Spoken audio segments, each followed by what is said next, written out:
there is an anti-technocratic wing of MAGA. Laura Loomer is part of it. So are many others. They don't like the idea that technocrat, tech billionaire Elon Musk is going to show up and all of a sudden upend what they thought Trump was going to do.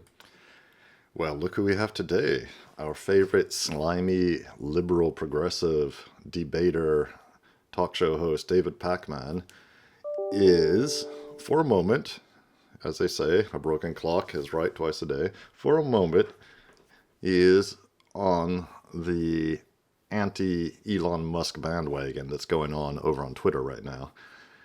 And in case you haven't heard, over Christmas, the last few days, Elon Musk and Vivek Ramaswamy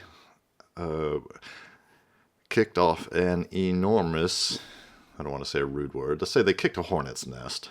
They kicked a hornet's nest by not just implying, but outright stating clearly, so that there's no mistake, that they think it's very important to American society and American, the progress of American companies, corporations like those run by Elon Musk, that we import lots and lots of what they call high skill workers from India and other places, but with a focus on India.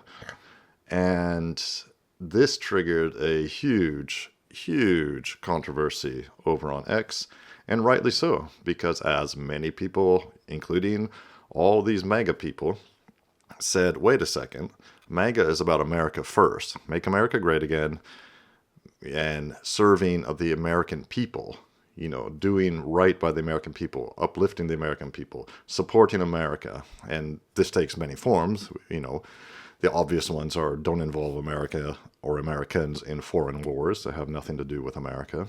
Don't, stop immigration, specifically mass immigration from the third world or the global south or whatever you want to call it. Stop all illegal immigration and drastically reduce legal immigration, except where it's strictly needed. But certainly stop all, even legal immigration, just to undercut the cost of labor of American workers that corporations have to pay. So this ignited a huge firestorm, a shitstorm over there. And everybody's talking about it, and it was pretty outrageous. And I was pretty outraged myself, I must admit. I don't normally pay attention to Elon Musk. All I had heard, I know that the liberals used to love Elon Musk back when he, when he was kicking off Tesla and all that. The liberals, they love their electric cars. They think they're going to save the planet by saving the climate, because it's very important that we have electric cars, apparently, but that's a different issue. But then all the liberals suddenly started hating Elon Musk when he took over Twitter. And of course, why did they hate him? Because he turned it into what he called a free speech platform. Now, it's not totally a free speech platform, of course. First of all, there's illegal things you're not allowed to say. And secondly, there's always some level of censorship, but he made it much more free speech. He allowed people to speak. He gave back accounts to people who had been banned. So liberals didn't like that at all, because they might see somebody who said naughty things that you're not supposed to say in polite company. And anyway, so liberals have been hating on Elon Musk since he took over Twitter, rebranded it as X, the free speech platform. But on Christmas and over the following days, Elon Musk and Vivek, his co-chief of the future Department of Government Efficiency, they basically insulted, denigrated, and they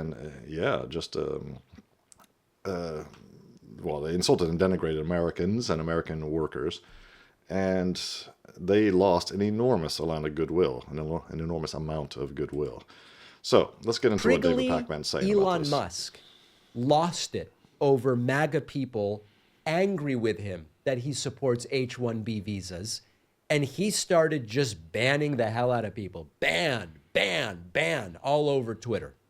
NBC News reports Elon Musk accused of censoring conservatives on X who disagree with him about immigration. Is that the free speech that Elon promised he Absolutely not. No, it's not. And you're right to point it out, David Pakman. would bring to Twitter when he bought it and made it X? At least 14 conservative accounts said that they had been revoked their blue verification badge, cutting them off from a variety of features. The accounts were still active, but without access to monetization. Others say that they have been banned altogether. For example, Politico reports far-right activist Laura Loomer claims she was suspended on X by Elon Musk.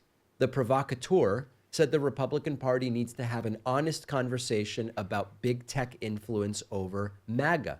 There is an anti-technocratic wing of MAGA. Laura Loomer is part of it, so are many others. They don't like the idea that technocrat, tech billionaire Elon Musk is going to show up and all of a sudden upend what they thought Trump was going to do. And so they have gone to war. But Laura Loomer says, they banned me. Elon suspended me. This is a reminder about principles. The principle of free speech, the principle of Twitter as a free speech platform, which I've told you is a bogus statement. If the primary impetus for a platform is free speech, it's usually one of two situations. One, it's only really about the speech that you like, and as soon as you don't like it, it's no longer about free speech. Or number two, it's about creating a venue where horrible, usually racist, sexist, xenophobic views can be exposed without consequence. Yeah, well, that's what free speech is, David Pakman. Now, of course, he's already starting to veer off into the usual liberal, progressive, libtard argument that, well, free speech, what liberals, and then they start calling it hate speech, which, as far as I know, is not even a concept, a legal concept in the United States. It certainly is in many European countries, including in Belgium, where I live. There are things that you can say on Twitter which are illegal to say in Belgium or in Germany, for example. But first of all, so to address what David Pakman's saying, yes, he's right. If you're going to call yourself a free speech platform, absolutely, you should have some principles. And everything should be allowed. That was basically Elon's big selling point when he took over. As long as it's not illegal, there are things which are illegal to say in the United States, but generally the United States has much greater free speech than certainly Western European countries. Basically, any of you who know more about this than me can chime in the comments, and please do. As far as I understand, the main things which are illegal in the States is you can't call for like an imminent attack against a specific person. Say, hey guys, let's go and attack this person, like physically attack them, that kind of thing. And it has to be really specific, But you can say all sorts of other things. You can say mean things, whether, and you can be racist. It's not against the law to be racist out loud in the United States. It's not against the law to be anti-Semitic. It's not against the law to be misogynistic out loud, to say, anti-Islamic, misogynistic, sexist things or racist things. Perfectly, it's not against the law at all. To deny the Holocaust, all those sorts of things. You're perfectly, as far as I understand. Now, in plenty of European countries, some of those things are illegal, but not in the United States. So X, formerly Twitter, has been allowing all that kind of stuff. And all the liberals, of course, their minds exploded because apparently they can't hit. They don't know how to use block buttons or something on Twitter, but their minds have been exploding. And you probably heard that a few months ago, loads of them started leaving X to go to some other social media platform called Blue Sky. And apparently have a lot of left. And, like the Guardian newspaper, I think, which is a huge media outlet. And, of course, a beacon of complete and utter libtardery. I think they announced that they were no longer going to publish anything on X, but only on Blue Sky or something like that, apart from their website, of course. So and I can't remember. I've already forgotten because of this latest thing. I've already forgotten why there was this big exodus a couple months ago. Elon did something that pissed off all the liberals. Probably when he came out and supported Trump. Probably something like that. Anyway, so yes, Pakman's right. You should have principles if you're going to say that. And no, I mean, for the most part, I would say conservatives have shown plenty of principles on their free speech, about free speech. Yeah, they don't like it if you slander or talk shit about the things they like, but on an open platform. But, because these platforms like X, like Facebook and all that have been hugely left-leaning, conservative type accounts have been under attack, and liberal ones not, quite simply. And we all know that there's certain religions you can't attack or certain ethnic groups you can't attack, and otherwise you'll be suspended or censored. So secondly, though, David Pakman is about to go off, on saying that, of course, it's hideous. God forbid people should be able to say these horrible racist things. Well, that's just what free speech is, David Pakman. You and your ilk, if you don't like it, just block it. Because if it weren't for one of those two things, why would you even bring this up? Platforms are platforms and they have terms of service. It's not a free speech platform. It's a platform. And people are allowed to speak unless they violate terms of service. That's the way it always works. But every time I hear this is primarily a free speech platform for people to regain the speech that's been taken from them, it's typically, just in my experience, it's typically people who are really desperate to say some of the most vile things and have no consequences whatsoever. That is what X became. Yeah, exactly. That is what X became. And if you don't want to hear it, you don't have to hear it on X. Another thing liberals didn't like, I think, was apparently Elon's feed or Elon's posts kept getting put in people's feeds and they didn't, they weren't able to block it or something. I don't know because I don't use Twitter. But yeah, that's the whole point of the concept of free speech, the ability to say vile things. Some people want to, a lot of people don't want to, but put up with it or, block it. It's really not that difficult. I would get targeted by overt anti-Semitic threats. I'd report them. 15 minutes later, I get an email. We investigated this, David. We found it doesn't actually violate our terms and conditions. Yeah, because what was it, David? Show us an example of this anti-Semitic threat that you got. Somebody calling you a rude, slur, anti-Jewish slur or something is not a threat. It's just an insult. Get over it. But Laura Loomer expressing that she doesn't like Elon's view on H-1B, it may well be rooted in xenophobia. That's why Laura Loomer may not like it. I don't deny that. But just saying, I don't like this perspective. And she gets suspended on the supposed free speech platform. Yeah, it's outrageous. A lot of accounts, as Pakman pointed out, have been suspended. They've been demonetized, had their blue check mark taken away, which apparently is important on Twitter. It's a verification mark of some kind. Again, you can see, I don't really know much about Twitter, but I have been going on Twitter to see this thing. And Elon has been acting like a petulant child. It's insane. I mean, it is literally insane to watch him just go off and break down in real time and to punish these people. It's pretty embarrassing, And of course, Twitter is the biggest platform now. So you could say, I mean, he should just put in the terms of service. Well, you can't insult me. This is my place. It's my home. You can't insult me. Okay, fine. The rules. It's kind of like living in Saudi Arabia or China or something. You don't insult the boss. You don't insult the king in Saudi Arabia. You don't insult the head of the Communist Party in China. Those are the rules. And if those are the rules, then they should be explicitly laid out in an American company with its terms of service. That should be laid out. And then everyone can say, okay, well, I agree or I don't agree. If I don't agree, I won't use this platform. But the way Elon has handled it is just insane. I mean, I do urge you to check it out for yourself. You can probably you can definitely find on various websites examples of people who've kind of put together the whole sequence of events, so you can see a timeline of what happened and how it unfolded.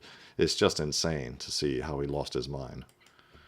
As usual, the principle that they claim to support, free speech, even speech we don't like, And there is no bigger snowflake on this issue than Elon Musk, who is reportedly mass unverifying and even suspending, temporarily in some cases, people who have a different view than his. Yeah, he has been acting like a snowflake, absolutely. And people are rightly pissed off because Elon, it became clear, in case you don't know about it, basically he just wants to import as many. It's all about it was triggered by a debate on the H-1B visa program, which is supposed to be, which is supposed to be so an American company can fill a role by hiring a foreigner, because in those cases, and only in those cases, where an American cannot be found to fill that role. That's what it's supposed to be for. It was implemented around 1990, I believe, and of course it has been completely and utterly abused ever since. And it's not an immigration visa, or it's not meant to be like a stepping stone to citizenship or anything like that. It's like you hire somebody abroad to fill a specific role that could not be filled by an American after you've done a search for an American to fill the role, and it's for a certain amount of time, and it's for a certain job with a certain company. Yeah, it's with a certain company. So that means if a company like X, for example, hires somebody from India to fill a role, if they then decide to fire that person, or they don't have that role anymore, that person has to go back to India. They don't get to stay and look for another job. So the visa is specifically tied to the company that's giving them a job. But of course, it's also academic because it's been completely abused. And how is it being used by corporations in the United States? It's being used to undercut wages, quite simply. So, it's undercutting wages for white collar workers. So instead of, say, paying $120,000 a year for some kind of software developer, they'll hire somebody from India to do it for $60,000. For example, under one of these visas, and claim that they could not find an American to do it. When, of course, and then the utter goal of it is these tech companies like Elon at X, they'll say, oh, well, not enough Americans, there's just not enough Americans to fill these roles. Or Americans, it's literally, Americans don't work hard. They don't want to fill these roles. They're just not there. Of course, they don't want to do that job because that's not the going rate for that job. That's not the going wage, not the going salary. So it's basically the same kind of thing that's happening with all these illegals coming in over the southern border. Or traditionally, the illegals were from Mexico. Traditionally, that's changed now in the last 10 years. Traditionally, they were from Mexico, and traditionally they worked in, let's say, agriculture. Doing jobs that supposedly Americans won't do. In fact, they were doing jobs Americans won't do for the very low wages they're being paid. So this H-1B has basically turned into a similar thing for white-collar workers. Yeah, it's just a way for companies to undercut wages. And the left should be mad about this because the left are supposed to be about protecting workers' rights and protecting the gains and protections that workers have made and accrued over the decades. So on this one particular issue, the left and right can come together. And of course, it's not just left and right. I mean, it's more like the anti-establishment wings of the left and right have come together on this, because plenty of Republicans are very happy. Probably more Republicans, in fact, are very happy to hire cheap labor, whether it's low-end blue-collar labor or high-end or medium-end white-collar labor. The whole thing is a scam, basically. It's a scam to allow corporations to hurt Americans at the end of the day. And now it takes on a racial element too, because typically a lot of these H-1B visas, people came from India, and Indians coming through mass migration have not earned themselves a good reputation in Canada or Australia or the UK, where this has happened already. They have not earned themselves a good reputation. Now, I'm sure there's plenty of smart Indians. By the way, there's so much to this. In the media, they tout H-1B visas as, Companies need this program because they want to hire the best, the very best and brightest from abroad. It's nothing to do with the best and brightest. No, there's a whole separate visa category for that, for hiring actual geniuses, like literal rocket scientists, people like that. People, okay, those kind of people, you can kind of make an argument, but I would still shoot it down. I would say, well, those kind of people, their countries need them. We don't need them. We have smart people here. Yeah, we have all the smart people we need. We have all the medium smart people we need. We have all the, average people we need. We have all the not so smart people. We have everybody we need here. We do not need to poach the best people from other countries. So even then, I don't think it's an argument. As far as I'm concerned, the entire immigration program just needs to be, we need a moratorium on all forms of immigration, and certainly on mass migration, until we sort out what's really going on, what has been going on for decades, since 1965 in particular. That marked the start of basically changing American demographics and hurting American workers in many ways, and hurting American society. And we need to stop everything, regroup, take some harsh measures, yes, and then maybe restart certain kinds of immigration, limited and controlled. But yeah, I urge you to look it up yourself. Please write any comments about this. I would appreciate hearing what you have to say. A lot of people write to me. They say, oh, what's this about immigration moratorium? Our economy would come to a halt. Well, yeah, it would. There's going to have to be some kind of rough period. Absolutely. All the fruits and veg would rot on the vine in the fields. Well, then we shouldn't be paying people $2. We shouldn't be paying illegals $2 an hour to pick that stuff. We should be paying our own people a much better wage to pick that stuff. And eventually, yes, things will get more expensive at first, but eventually things will work out. The system will rewrite itself, but it's going to take some time because this has been going on for decades. And Americans, in many ways, have become soft and spoiled. I agree with that. But you don't fix the problem by simply importing more and more cheap labor, especially from non-European countries. Sorry, that's not the way. And it's been going on too long, and it has to be fixed. And I'm glad Elon and Vivek showed their true colors. Now, will MAGA and the Republicans learn anything from this? Well, that's another story. Because the Republicans, for sure, are just an establishment party, just like the Democrats. The Republicans, as far as I'm concerned, are no better than the Democrats. The anti-establishment parts of these parties, maybe they have something. Trump was an anti-establishment. That was his whole, unique selling proposition in his first term. But even now, he's already making some appointments which look pretty establishment to me. I mean, this Department of Government Efficiency thing, yeah, that sounds good. I think we can all agree, yeah, that'd be great. Just take an axe to the over bloated bureaucracy of the federal government. Sounds great to me. Maybe all those people then can go pick the fruits and vegetables in the garden because they're not going to have jobs and they need to do something. So put all the fruits and vegetables into farms, I should say. I absolutely think. I mean, there's gonna have to be a kind of reckoning that way, or a reshifting of priorities that really focuses on America and Americans, and not on, how as Elon put it in one of his many tone-deaf tweets, or maybe it was Vivek put it, something like, we want America to win, so we want the best for our team. It's like a basketball team. You want the best players, so you take them from wherever you can find them.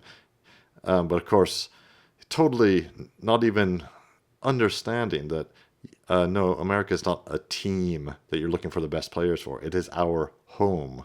Now, I don't live there anymore. I haven't lived there for years, but you get the idea.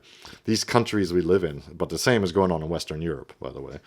These are our home. Yeah, these are our homelands.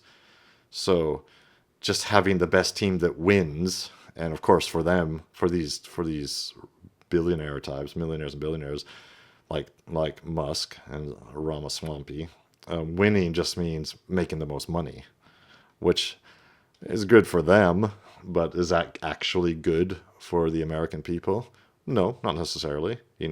As I do urge you, even if you don't do Twitter, I urge you to look into this. It's crazy. So, enough of my rambling for now. Let me know what you think in the comments. I really do find it interesting. Because this is a big issue, and I don't think we can let Trump forget about this. Trump, of course, ended up weighing in Elon's favor. And he's been going on. I mean, that's one of the things that, actually, before the election, Trump supporters, a lot of them were very concerned because Trump was saying things like, yeah, I think every foreign student who graduates from an American university should automatically get a green card. And it's like, what? No, no, no, no, no, no, no, no, no, no, no, no, Trump. But so it's going to be a fight, and we should all fight it. Anyway, I'll leave that. I'll stop rambling now. Please leave your comments. I'm interested to see them. Like and subscribe, and I will see you in the next video.